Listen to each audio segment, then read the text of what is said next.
পৰিশ্ৰমেৰে এই বিশাল মন্দিৰটোৰ নিৰ্মাণ হৈ উঠিছে। মোক অলপ আগতে স্বামীজীয়ে কৈছিল যে এই মন্দিৰ সম্পূৰ্ণ হলেও এতিয়াও ইয়াত 4 কোটি টকা মানুহক দিবলৈ এতিয়াও বাকী আছে।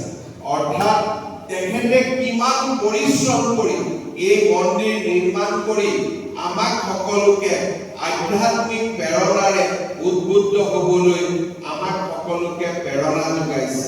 মই স্বামী গণধৰ নন্দজী পুনৰবাৰ প্ৰণাম জনাইছো আৰু তেখেতক মই প্ৰতিশ্ৰুতি দিছো যে এই আশ্ৰমত যি হস্পিটাল নিৰ্মাণ হৈছে সেই হস্পিটালত অসম চৰকাৰৰ পৰা আমি 5 কোটি টকাৰ এটা আৰ্থিক সাহায্য আগবঢ়াম।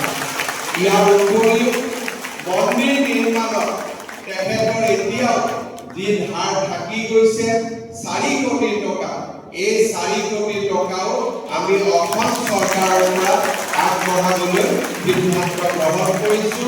পুনৰ এবাৰ সকলোকে মোৰ প্ৰণাম আৰু শ্ৰদ্ধা জনাই স্বামী গৌতমানন্দজী মহাৰাজ আৰু স্বামী শ্ৰীমন্ত স্বামী গিৰিশানন্দজী মহাৰাজক মোৰ প্ৰণাম জনাই মই মোৰ বক্তব্যৰ সামৰণি মাৰিছো। ধন্যবাদ। জয় হিন্দ। ভাৰত মাতা কি জয়।